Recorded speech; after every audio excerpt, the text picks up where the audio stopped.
Needed this. What's up? Working Title Podcast with Anthony and Papa L. There it is. Aldebrecht. All right. Fucking sweet. So, we missed D&D. Let's just jump right into it. We missed D&D last week.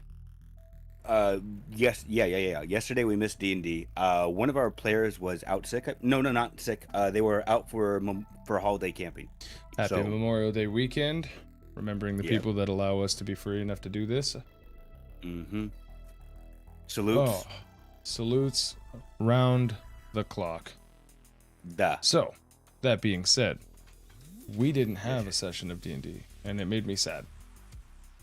Yeah, that's the thing is, like, even though both of us probably aren't super looking forward to this campaign anymore, because first off, the campaign has dragged. Like, it feels like this campaign has been a drag.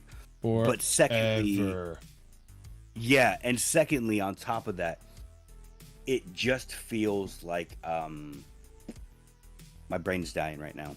If you can't tell, it just like you get that like release of that release of serotonin of the next campaign is coming up, and that's going to be a change of pace compared to this. True. Especially since I'm going to be running, like, it's definitely like there's a lot of anxiety, there's a lot of excitement because it's like I finally get to like go, here's the books, open all the files and shit like that. And then on top of that, we also just get a fucking like it's a change. It's a different world. It's a different change of pace instead of the slow grind that we've been doing. That's just been hell on all of us for the last year. What is happening? I'm sorry. Apparently, I'm going quite unstable right now. This must be. You're looking fine on my end.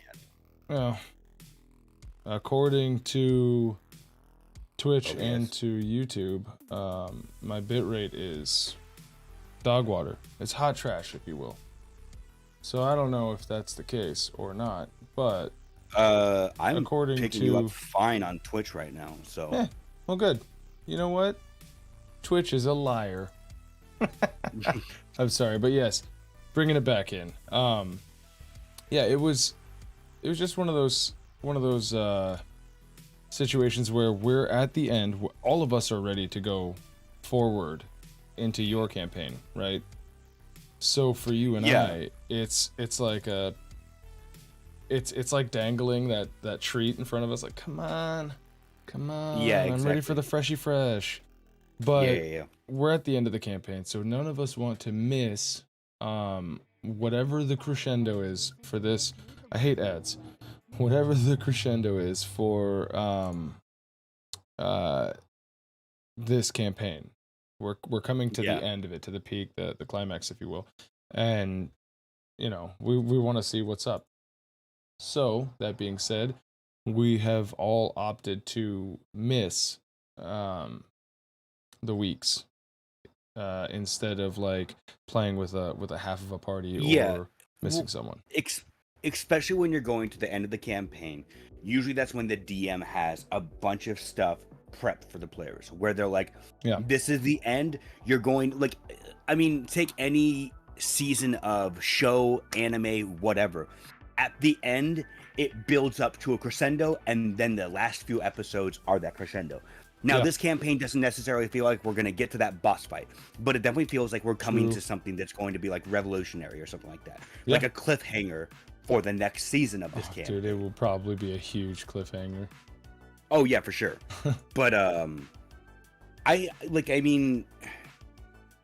think first off, the DM just doesn't want to have any players missing, because even if they watch the podcast, that's still a big chunk of session that they're not getting to participate in. That's agreeable. But also, like, on top of that, there's just a bunch of stuff that might be going behind the scenes that he is like, all right, cool. Well, this gives me time to catch up and all of that stuff.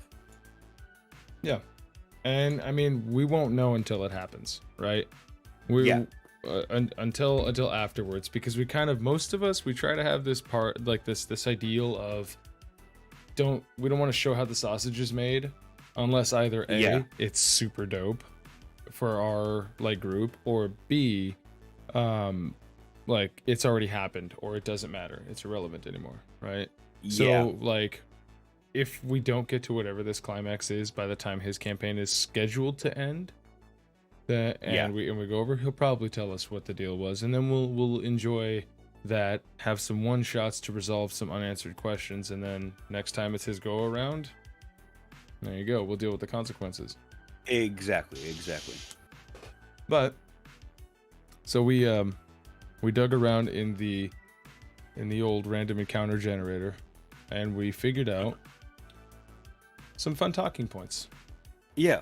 So, who do you want to go first? You want me to go first?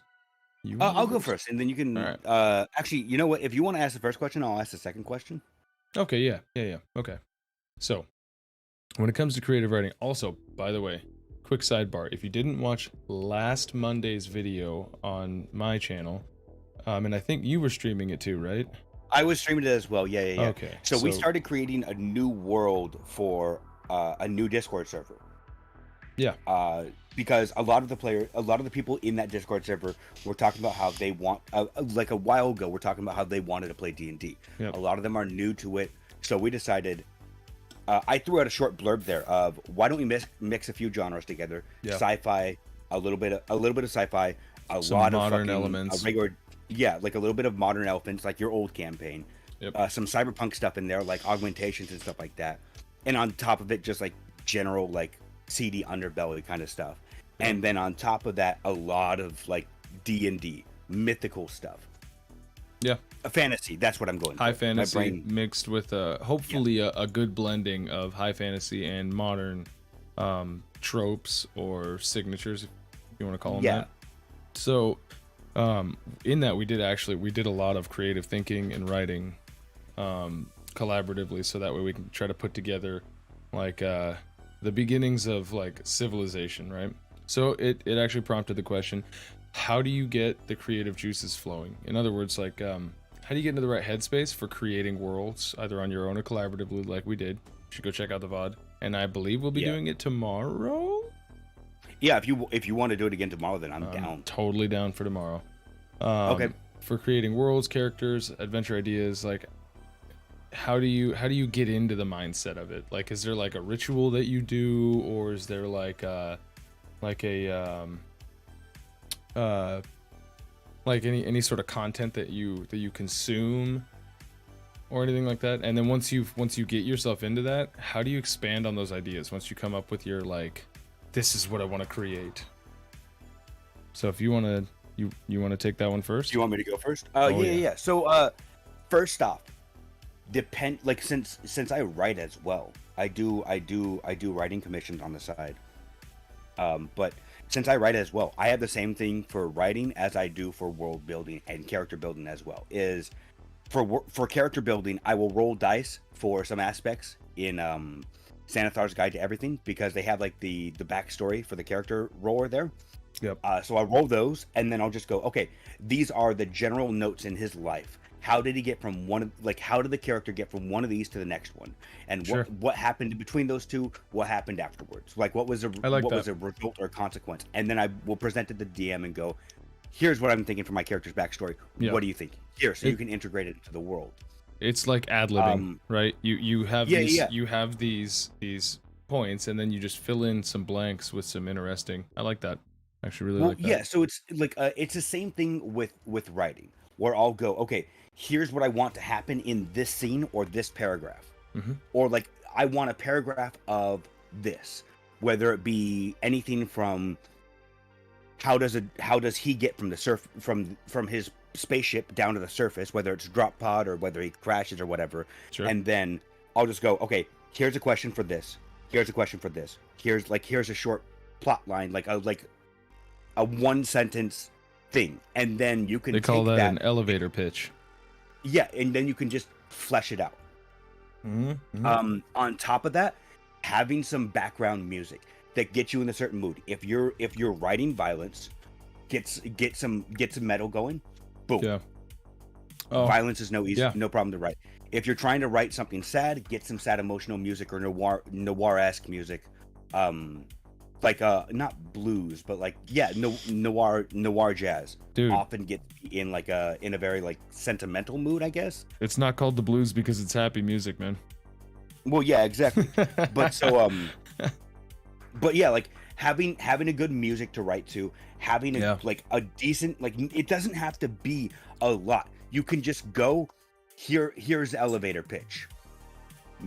Fantasy world with cyberpunk elements, and then you can just start going, well, what are the cyberpunk elements? What are the fantasy world like? You know, sure. What was it like beforehand? What was it like afterwards? What happened in between the two? And then the more answers that you give yourself, the more questions will arise if you're in the creative mindset. Sometimes you just don't. Like, I mean, a lot of Monday, there was so much other stuff going on that I was kind of just don't know what to do. So, like, it definitely depends on, you definitely have to go, you have to sit yourself down and go, here's what I want to do today. Like, I want to accomplish, whether it be one paragraph or whether it be I want to do a whole page. And then you sit yourself down, you go, here's my writing points. Let me get my music, let me get my water, all that stuff. Yeah. Sit down, don't leave that chair. Because as soon as you leave that chair, your motivation leaves. Oh, yeah. Yeah. I mean, it goes hand in hand with, like last week's discussion on the podcast of distractions. Yeah. Like, as soon as you're not in the moment, it's most likely gone. I like that. Exactly. And that's the thing is, like, I have on my phone, I have a memo recorder. So if something comes up in my mind, I can just quickly go, all right, cool, here's this. Or I'll send a note to myself. Like the just old be like, doctor trope. Well, yeah, like I'll just write down like on like Notepad, or I'll send an email to myself just being like, here's a small idea I have. And then I'll get home and I'll be like, oh, what the fuck did this mean? Give myself a few seconds, put the right music on, and boom, all of it comes flooding back. And I'm like, perfect, let's write it out. Let's like create this world. Like that's how the world of the Iliad came, the Far Reaches saga came about. Was I just, here's the thing I thought about while I was on my lunch break. I'm gonna write it down to myself. I remember you telling me about that. I like that. Yeah. That's I like that. For me personally, I usually, like, I take the plagiarism route. No, I take the route where it's less like a lot of what I've created, it starts from content that I've consumed, whether it be a book or TV or movies or anime. Sorry about the mic. You know, anything like that. And then I take that and go, oh, that's kind of cool. I would love to see that in a world, or I would love to use that, like a specific element of something that like really piques my interest. And then I'll pluck what that is. Like, let's see, for instance, hold on one sec here. For instance, I've got, I'm going to throw this up on the backdrop real quick. Whoa. So I've got on my Notion, which is what I use for keeping track of like my campaign ideas, right? So I've got, there we go. I've got these side quest ideas, monster, like just notepads, ideas, thoughts, and since I have the app on my phone or even in a Google Docs or whatever, I can just quickly, if I'm listening to like the Driz novels, which the new one's supposed to be coming out in August. I'm so hype. Anyways, that's wrong. Okay, well, that happened. So, oh well. Yeah, I know, right? This is gonna bug me. Well, I'm not gonna go too far into that then, I suppose. But I've got all of these little side quest ideas that all start out as these little blurbs, right? I don't know if you guys will be able to see this, but I can see. Yeah. But so I've got like Avernus, like deep vehicle creation, in Descent into Avernus, the 5e module, right?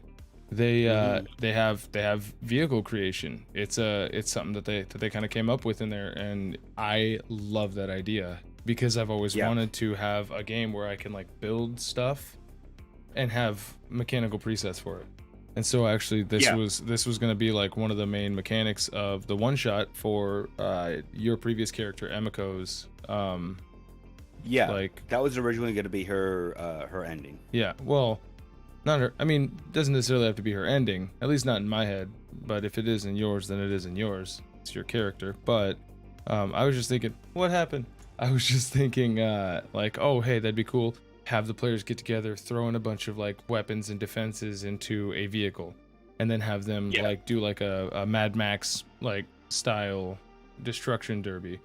Have you ever played that game, Deep Rock Galactic Expedition? No, but I have friends who have played it. Man, this is a big one. You know, so like I saw a trailer, watched some gameplay footage of a video game, and was like, you know what? It'd be cool to have the players work for dwarves, go into mines, and have to mine some stuff out. When they're there, they unearth whatever, and then they have to basically like run from the flood. I think that'd be cool. So I have don't mind the Flash Gets Furry ritual. But I like, that's where I get a lot of my inspiration, is just from other like content, other mediums, and so I'll go through that. I'll go, ooh, I like this one aspect, let me expand on that, and then by the end of it, it's something completely different. The same goes with like characters and whatnot. Like Aridin, my shadow elf, what was Shadarkai, that's right. My Shadarkai cleric, because I was like, oh, there was a YouTube video about someone going, what if you had a cleric, but instead of it being magic, he was like a doctor? And I just straight up ripped that out. I was like, yep, that's what I want, and I'll make it this guy. I used Dimension 20, their what is that, their New York styled campaign. They have like, there's an NPC in there who is Russian. He's a Russian doctor. I'm like, yep, okay, you take both of these pieces, throw them into there. That's what I want to play. I mean, it's not like I'm actually stealing, like I'm not making money off of it. This is just for my own, that's the thing is, we're like, you're not making a book about this. You're not making a show about this. You're not monetizing this directly. I'm not stealing someone's like copyrighted IP or whatever, you know what I mean, for my own personal gain. And that's the thing is, I try to tell people who are like, how do I get into D&D? I'm like, you just have to. Like, that's the thing is, very much so. If for new people that want to GM, I always tell them, don't be afraid to go, I like this, and I want to take this wholesale and put it into my world. I'm like, just change a few of the elements. Like, instead of these characters from this story, have it be your players' characters. Yeah. Instead of like, take the entire augmentation list from Cyberpunk Red and put in your campaign. Cool. Like, take this idea. Gundams. Cool. I want to take that and I want to call them something else and put them in my world. Yeah. Done. Cool. Yeah. Why would the elves not make a giant robot? True. They're small. They want to feel big. What's the biggest way than having a 60-foot robot that just kills elves? Yeah. Why the fuck not, you know? Yeah. And like, that's like, I try to get people to go, listen, it's all right to go for it, and it makes it even better, like, especially with our group, for example. All of us have watched anime. So, for example, Connor's backstory, people are going to be like hype when they're like, oh, this is exactly like Overlord. Cool. Like, yeah, that's exactly what I was thinking when I made the guy. Like, you got it, you know? When people get those references, it's like 10 out of 10. And when they don't, you're like, cool. Like, they just never saw it before. Now they might, because they're like, oh, this actually seems like, this space battle seems kind of cool. I might go check out Martian Successor Nadesco or something like that, you know? Sure. Stuff like that makes people go, ah, cool. Like, but yeah, never feel bad about taking reference, whether it's just a small aspect or whether it's wholesale, and just put it in your world, because there's a chance that one of your players will be even more invested after hearing that. So 2 things specifically about that. Actually, one, my character in your next campaign, we had already talked about. I was like, basically, he's just Nathan Fillion from Firefly. Like, he's just that character, because I find that character so much fun, and I wanna try to play it and see, you know, how things might pan out. And also, if you have a common reference point of like you said, everybody in our group has watched anime. Or we've all watched Blade Runner, stuff like that. Yeah, exactly. So when not you everyone go, has seen Gundam, but everyone knows about Gundam. Yeah, like everyone knows Gundam. But what I'm saying is that way when you go to describe something, you could say it's like blah blah blah blah blah. It's like you would know it as a blah blah blah, but your character wouldn't. Exactly. And that way it gives them a better representation in their head of like, oh, okay, I see. It's the face maker from Mission Impossible, like we did on that one shot. Exactly. So you know exactly what it's, that little briefcase. You put it on, it goes beep, and then that's it. Yeah. So that's. But all of those things for me, like, because as you know, in my head is nothing but pop culture, meme references, and D&D. Like if I say something, if I hum a opening to a song, you'll be able to go, I know what this is. No Most problem. times, yeah, pretty consistently. And so for me, like that's how I learn how to do a lot of stuff. Is like, oh, reference points, and then that way you can build on it. It's always worked for me, and I think there's nothing wrong with it at all. Especially because by the time you take your start and you turn it into what it's going to be, it's completely different no matter what. Yeah, exactly. You want to take the next question then? Yeah. So the next question is inter-party bonds. Most parties are a group of separate people who just so happen, by the DM's will, to be thrown together. How do you coax the players to build relationships with each other? I'll let you take the key on this one. Yeah. So I mean, just like it says in there, a lot of D&D parties start off with like you meet in a tavern, none of you know each other, and then something exciting has to happen that gets the party group to like bond together. And we've briefly discussed this before in the past, in past podcasts, which you should check out. But our characters in our current campaign would have no reason to even know each other if it weren't for this one guy who like sent a bunch of zombies at us, literally in a tavern. Yeah. Like, that's it. That's all there is to it. It's like, okay, yeah, like we all know we're supposed to do this. Ha ha ha ha. But it always feels artificial, at least at first, and at least for me. Yeah.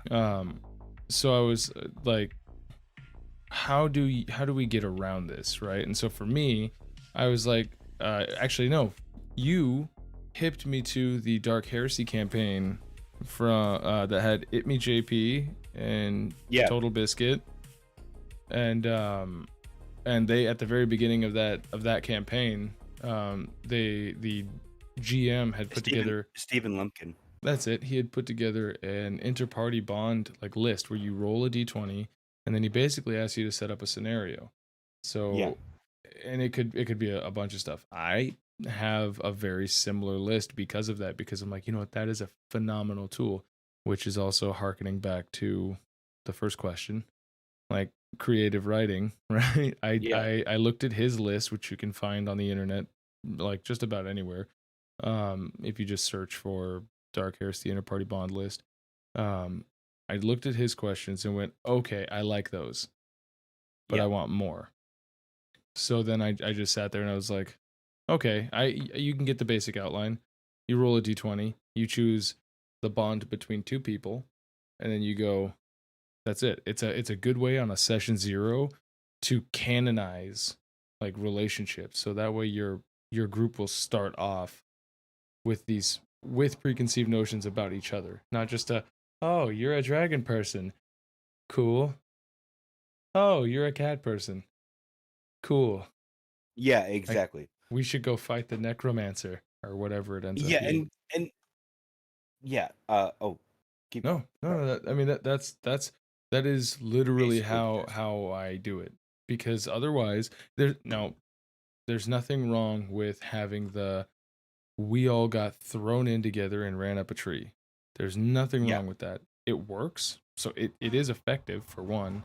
It's also it's a good way for people to write it off, and you can just get right into the enjoyment and the action. But if you're looking for a deeper like method to kind of like make your characters a little more 3-dimensional, I think the like a list of predetermined, canonized questions that everybody can then go, oh, that's right, we have this thing. We actually hate each other. So why are we here? Yeah, and like that's the thing is you can have like first off, the best way to do it is to let it come naturally. Let party members hate each other or like each other based off their interactions with each other. For example, Emiko at the beginning hated Soul, and then eventually it just grew to she didn't like any of the members and hated Soul, because of her bonds and flaws. But there is a reason why in the D&D player's handbook, they do have those questions of the roll a d6 for bonds, flaws, and traits. Yep. Because that way it gives your character a point of contention of, okay, my character, whenever my character lies, they have a noticeable tell or something like that. And then you have to play that out, and then the members will go, oh, okay, this person's lying now or whatever. Like they've done that enough and they've lied enough that's happened. Having that system helps.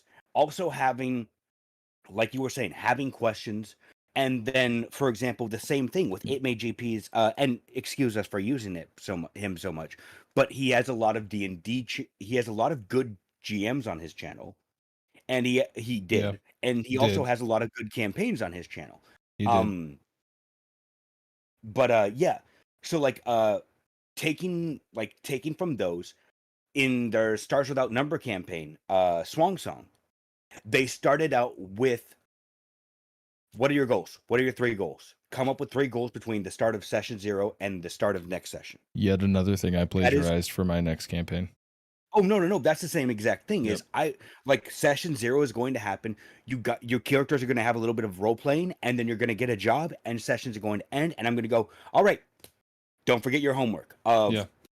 Here's 2 people, and I've you can see it sometimes on the D&D Reddit or 4chan post about 1D4chan post about it as well. Yeah. Where they will go, here's what I do with my players and stuff like that. Mm-hmm. Which is they'll go, oh, I have my players write a rumor about every other character and then put them in a pot. And then everyone just picks 2 out of it. Yeah.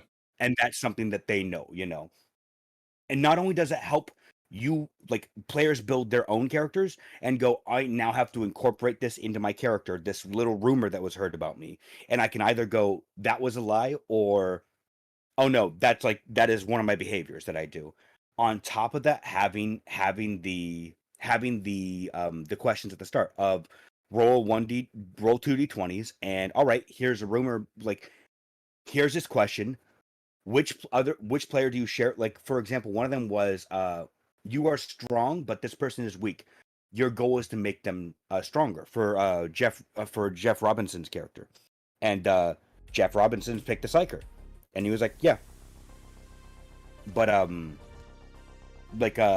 having those, and then going, all right, it can be about any other player in the group, any other character in the group. Yeah. And here's the thing. And why do you want to make them stronger? Whatever, like that. Yeah. Yeah, and I mean, again, that also comes with everybody has to agree to it, right? Because I know that a lot of people have a notion in their head of how they want their characters to be. This is my character, right? And this is how my. Well, so that's the reason why I say it's a session 0. Don't make the rumors completely true. It could just be an overblown oh, this person has a tell when they lie. Yep. No, it's not really that much. It's just sometimes when I lie, or whatever. If you don't want your character to have this thing, just be like, oh, that was just a rumor because I'm such a badass or I'm such a thief. Exactly. That will not only make your character seem more lived in, which is the point of a D&D campaign, is you want a character that doesn't feel like, oh, it's Al, but in character form. You want it to be either an aspect of yourself that's overblown, like an always angry samurai, or a different aspect of yourself that you've just kind of expanded a bit, and this is the main character's thing. Or it could also be something that you've never been and you want to see how it might feel. I mean, empathy gets a little odd when it comes to fantasy games or to role-playing games, because a lot of role-playing games have mutants or fantastical races or magic, or, you know what I mean? So yeah, but I mean, you're right. It's 100%. If you have an aspect about you that you want to like, this is the mood that I want to be in when I play D&D or whatever. More power to you. More power to you. Yeah. So again, as a DM, session 0, you bring it to your players and you go, hey, how would you feel about this? And then they go, or they go, yeah, that'd be kind of cool. And then, hey, you're in like Flynn, right? So that was the inter-party bonds, right? Which a lot of what we just discussed is a form of metagaming, because everybody has to know that they have this outside knowledge, right? Defining metagaming, outside knowledge that their character wouldn't have, which is, hey, we're all playing this game and we all want to make this work. Yeah. Right? So that being said, our last question, how much metagaming is too much? Considering that it's pretty widely accepted that metagaming is bad. Roleplay is good. So acting on information that your character doesn't have in game. How much is bad? Is it all bad? Is all of it bad? No. So if you don't mind me starting off with this one, I'm gonna say no. It's not all bad. It's not all bad. In my opinion, like seeing that your players have gone so far with have delved so far into D&D lore that they know all the stats and the extra attacks and the normal HP for a beholder. Yep.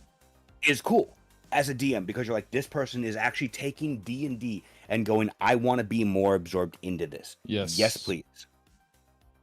On the other hand, yes, if a ranger in the party, for example, is talking about a different terrain than, like, let's say that you have a wood elf who's been in, like, their backstory is they've been in the woods all their lives. They've lived with the elf people all their lives, and then they come to a dwarf mountain keep, and they start going on and on about the dwarf mountain keep, not out of character but in character. Then I would go, okay, roll, make a roll. Do you know that? And if they don't, then I would go, he doesn't say any of that. Or, for example, I would go, okay, you know, off the top, and I've seen a few DMs do this in my day, where they will go, like a player will go, I know about this, and it's like, cool. Does your character know about this? Go ahead and make an insight roll, and they'll roll insight, and depending on how well they'll do, the DM will be like, all right, cool. Go ahead and open the book. Read everything off. If you've got a nat 20 and you've got like a plus 10 in insight, then go ahead and open the book, and everything there you know about. I've seen other DMs that go anything off the top, and I've seen like no, even the same DM, I saw him go, anything that you can remember off the top of your head, that's what you know. And then other DMs will just go, no, that was metagaming. No, our current DM, that's how he's done a lot of things, where he's been like, he's like, you know, or if we don't have notes, that's what it was. If we didn't have notes, that was kind of a big one. He'd be like, what do you remember? Yeah, which is great, because for one, it forces us to not rely on DM, but all on top of that, it's, how do I put this? It's a good way to gauge how much, like, when to cross the line between player and character. Yeah, that's what I'm saying. It's a good way to gauge when to cross the line between player and characters, because, well, in character, you have this knowledge. Now, if you have notes, that's notes that your character would have, like mental notes, but you're writing them down. So if you can't even remember it, the character that you're supposed to be encompassing, you know what I mean? But also, to a certain extent, I think that that's not exactly bad metagaming, because otherwise we'd never take notes. You know what I mean? Yeah. You would just have to pretend to be, like, you would have to literally be a second person.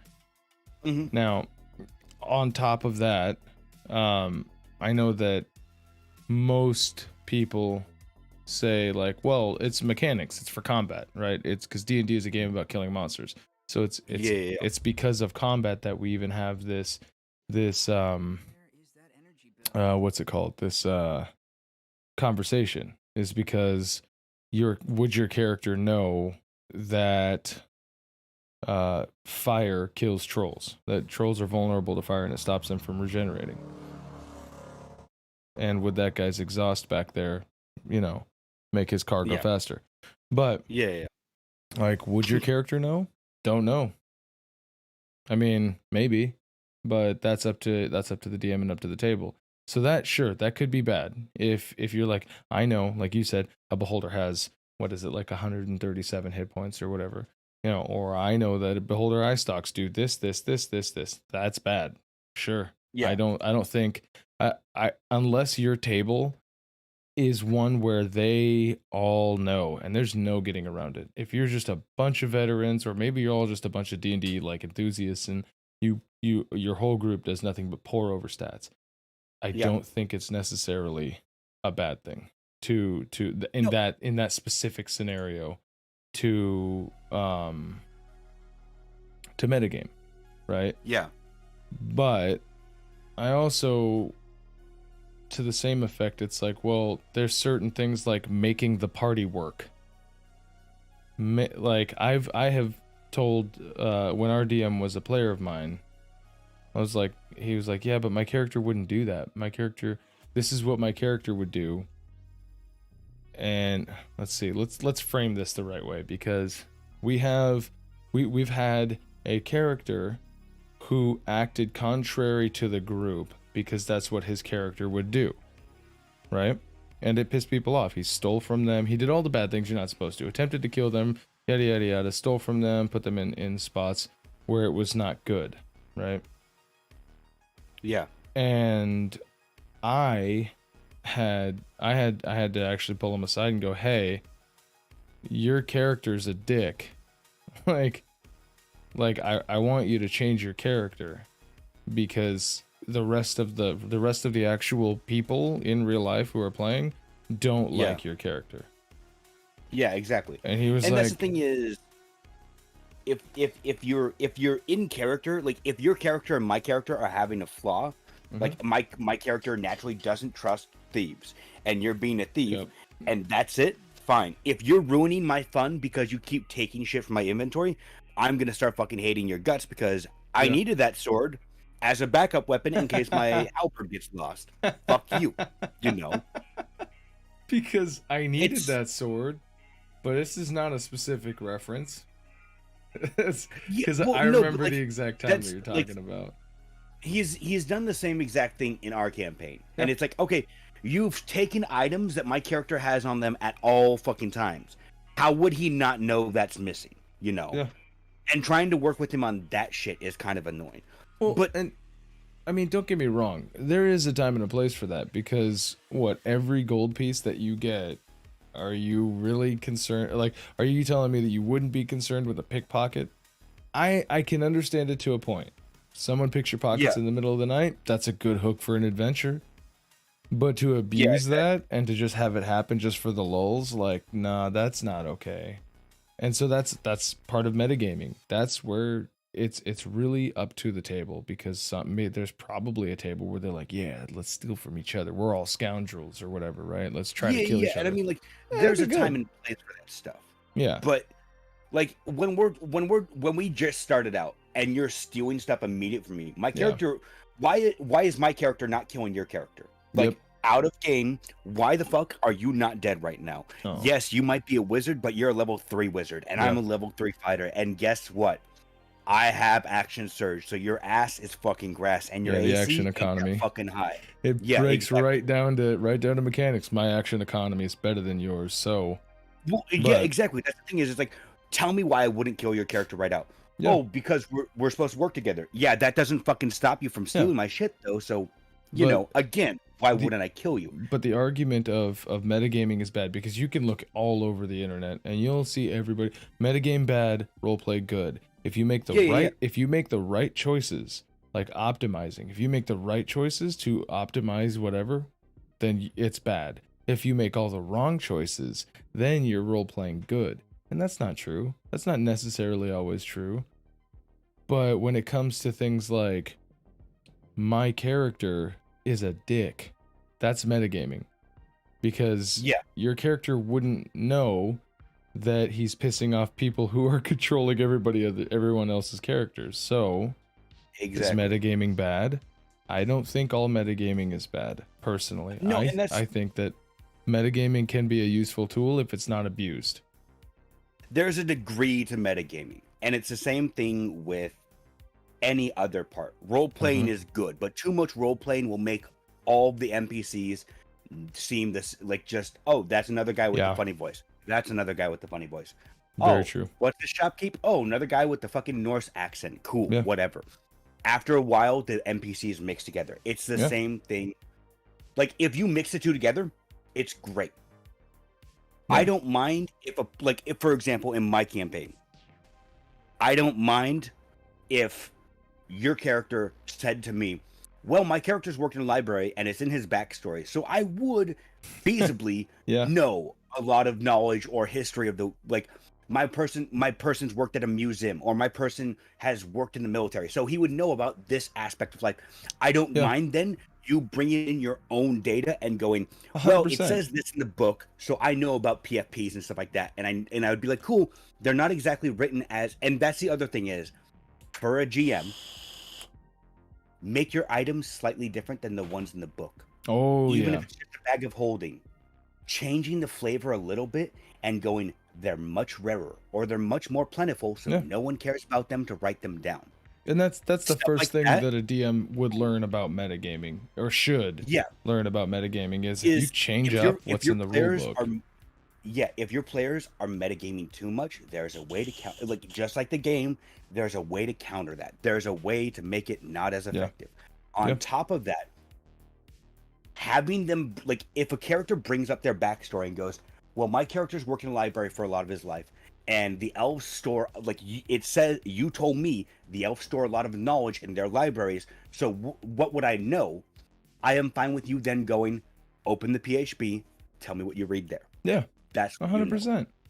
And I mean, so, but if it's just them going, here, bunch of knowledge, just spitting it out and not bringing up, oh, well, my character is an armor smith, so he knows a lot about armor and dragon scale and stuff like that.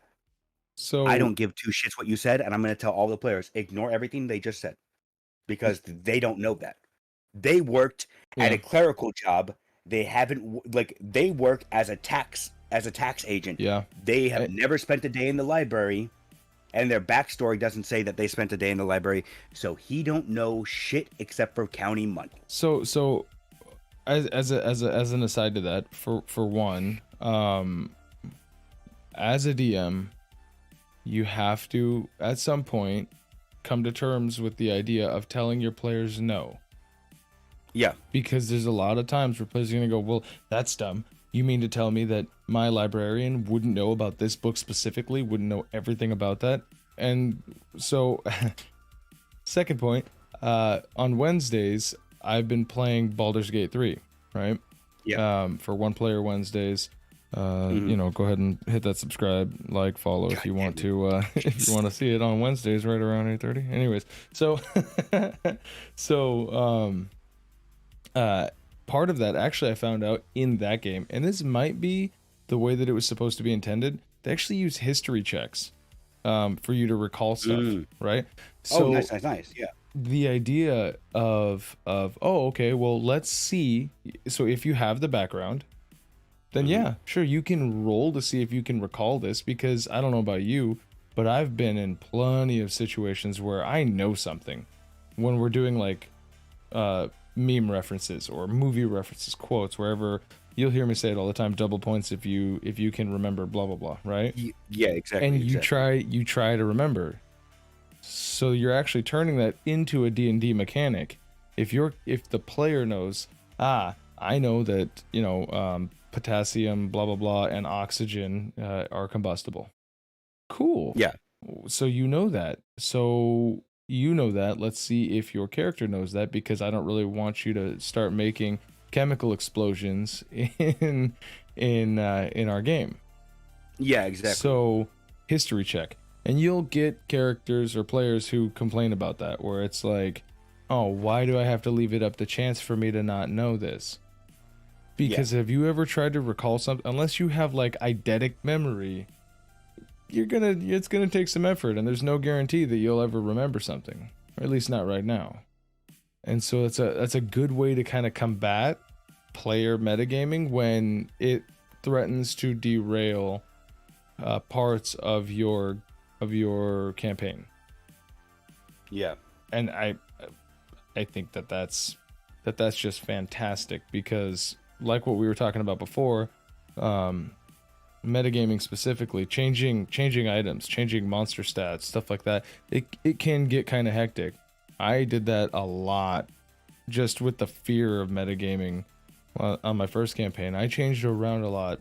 Hit points, AC, pluses to hit, how many attacks enemies get, stuff like that, like the spells that certain spellcasters had, just because I'm like, I don't want you guys to know that this person has Finger of Death, but they don't have Power Word Kill.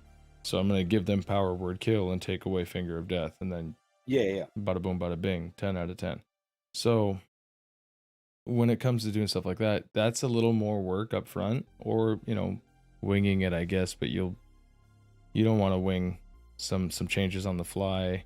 Certain changes like spells on the fly are going to be hard to wing without it seeming like you're doing it on purpose. But for metagaming, like role-playing, making it apparent to the player who is metagaming, hey, I know what you're doing. That's the biggest key, is like, hey, I know what you're doing. You got to stop doing that, because they just won't. If you let a metagamer continue to metagame, they're just gonna go, well, that's not what it says in the PHP. That's not what it says in the monster manual. Yeah. And at that point, you're not DMing. You're just arguing with someone who read the book. Yeah, exactly. And for homebrew games specifically, at least in my world, and this is gonna seem kind of aggressive, not gonna lie, in my world of D&D, if you come to the game with the assumption that everything is going to be exactly how it appears in the books, you might as well be playing a different game. Mm-hmm. Because there's a lot of things that I change, both to combat metagaming, because our group specifically is very what's that word, like mechanical. We are all about the mechanics. And so I need to make sure that I up the ante, otherwise it's going to be a wash. But also because just myself, I consume tons of D&D content all the time. And so I know things, and I personally will, just for fun, try to reverse engineer situations and be like, oh, that's really interesting. I'm going to use that for my own campaign. Back to creative writing. And so I'm like, all right, well, let's just subvert some of these expectations over here and manipulate stuff. And I think that's perfectly within the DM's purview to do. Personally. That's so metagaming. I don't want to make this seem like, oh, the DM should do everything. No, the player should know when and where to metagame and what they should not know. If you're having problems with metagaming, in between that session that you're like, all right, these people are metagaming too much, and the next session, and I plan on doing this with my campaign for between session 0 and session 1, write up, all right, here's your characters, like give me your backstory, and then take their backstory and go, okay, this person would know this, and this. They worked at this job, so they'll know this, and this, and they've met these kind of people. They know this, and this. And then go, like the next session, be like, all right, here's some handouts. These are the things that your character would know. Anything outside of that, no. If you need to ask, I can tell you further how much your character would know about these subjects. But the problem is with metagaming, there's always going to be one player that pushes it too far. It's the same thing with everything else, where you're going to have that one player that goes, oh, I know this, or I know that. or I know everything. And sometimes you just gotta fucking deal with that.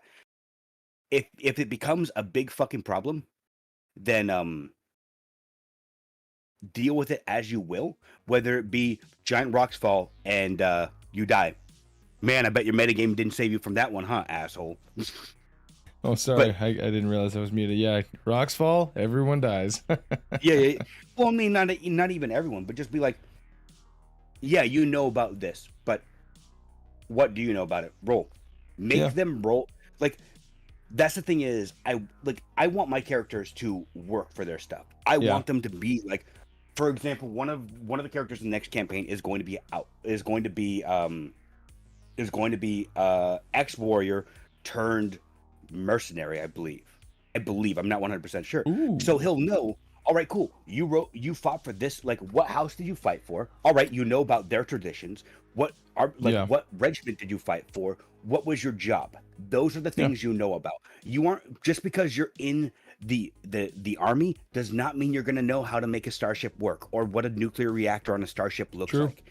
Those are things that you have to learn about. And I want to reiterate to my players in my campaign, if you take the time in between downtime, because traveling from star system to star system takes 6 days in game time. I'm going to be when you guys are going from job to job, I'm going to be constantly asking you, what are you doing? What are you doing? If you're not reading a book on something and then you expect to go into this place going, I know everything about this place. No, you know about some aspects of House Bismarck. You don't know everything, because have you been to Bismarck's Noble Palace? Doubt it.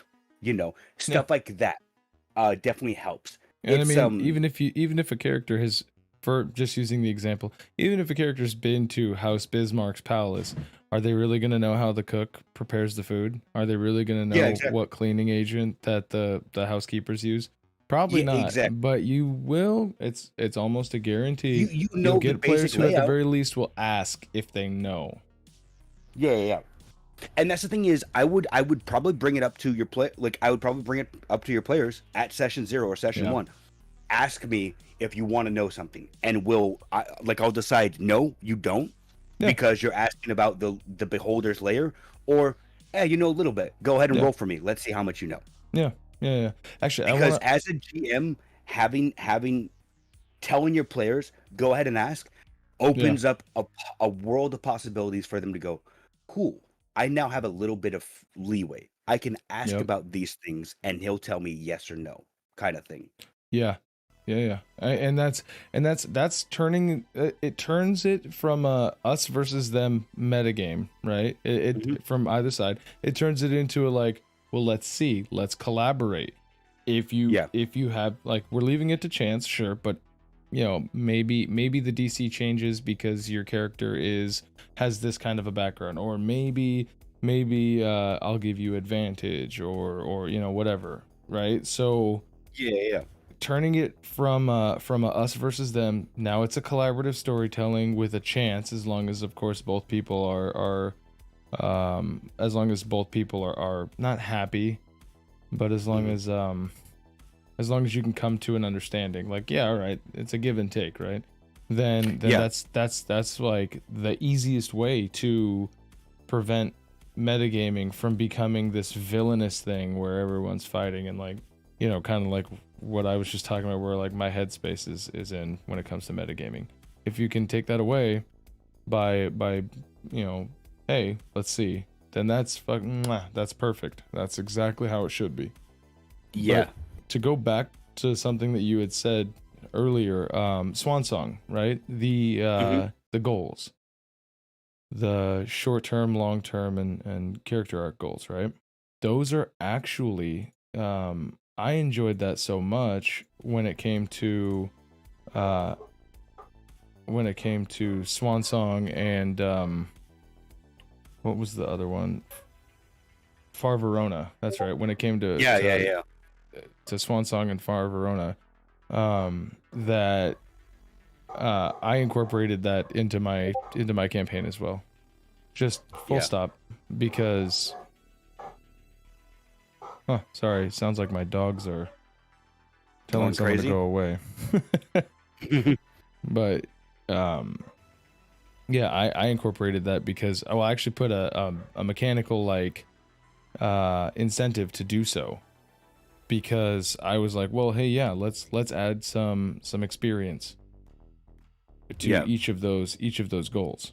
You add some experience, since my next game isn't going to be milestone, because I don't want players upset when I don't think that they should have leveled yet.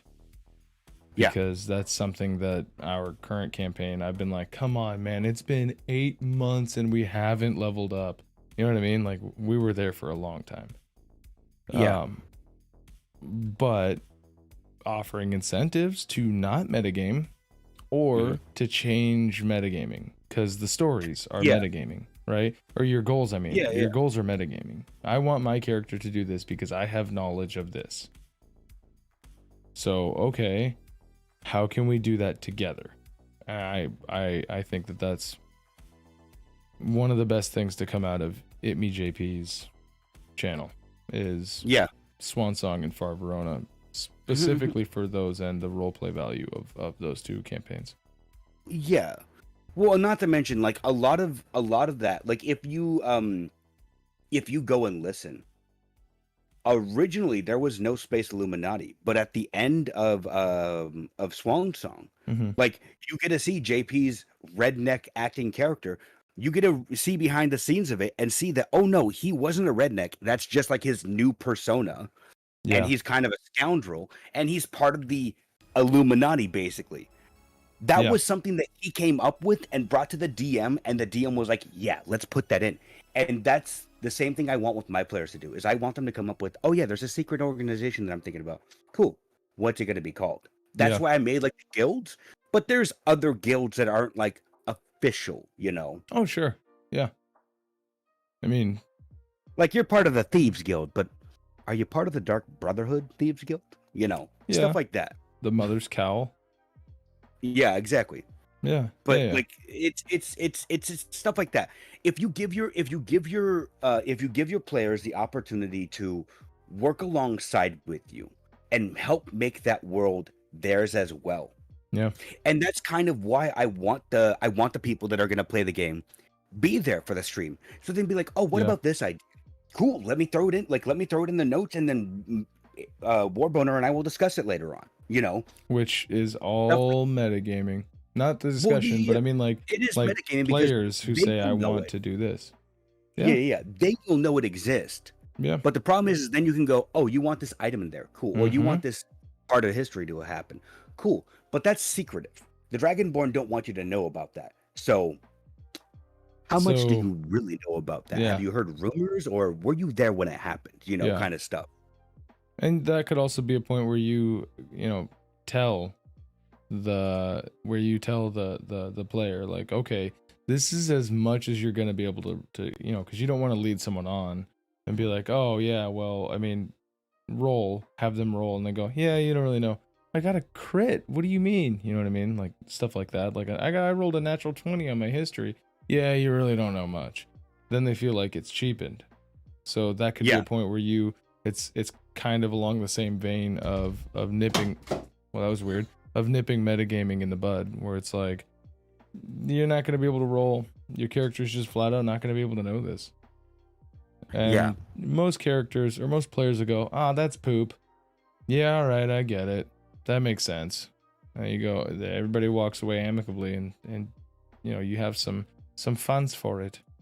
But you got any other final thoughts before we kind of round this out? We're actually, I think that's it. Like, I mean, we got most of our stuff off, most of the stuff off our chest. I think just tune in tomorrow for the whatchamacallit. Yeah, for the world building. For more world creation. Yeah. Man, I'm actually really excited because there was a couple of talking points that we wanted to get to at the end there. There was just like, hey, we got too much to do. But all right, well, you wanna do the old shout out and tell people where they can find you?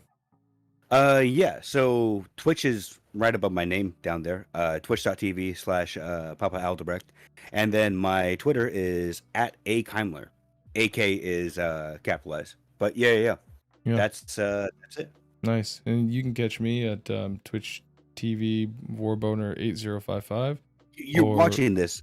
Oh, well, actually, no, they're watching on YouTube. Yeah, they're both right now. If you're on YouTube, you can find me on Twitch if you want to go over there. I stream 3 days a week, Monday, Wednesday, Friday, 8:30-ish, so on and so forth. WarBoner 8055 on YouTube if you're on Twitch and you want to watch, all of the VODs or anything else. WarBoner Gaming, and then I'm on Twitter at boner_war because apparently WarBoner is already taken. I will find you. All right, well, this has been great. Working Title Podcast episode 12. Hopefully next week we can actually have like a campaign diary attached to it because boy, I said it last week, I was jonesing for some D&D, and now I'm already like, all right, I'm a day past. I'm like, come on, man. Get some more. Y'all got any more of them D&Ds, man? Also on Tuesday. So, real quick side note, for Father's Day, Amanda, my wife, she bought me the Memento Mori Human Bone D20. Ooh, edgy as fuck. Now it's funny because D&D Beyond for Van Richten's guide to Ravenloft. Oh yeah, they have the digital bone dice. Yeah, and I'm so torn because I don't know whether or not I'm going to even be able to use that D20. I kind of want to wait until I become DM again, but that means that I'll be sitting there staring at those pretty dice for a whole year. Yeah. Ugh. No thank you. But who knows? We'll see. Maybe I'll show it off on my Wednesday, One Player Wednesdays stream. Anyways, this has been the Working Title Podcast. For those of you just tuning in, you can just click right back into the video, watch the VOD, and you guys have a happy week. We'll see you next week, and hit those crits.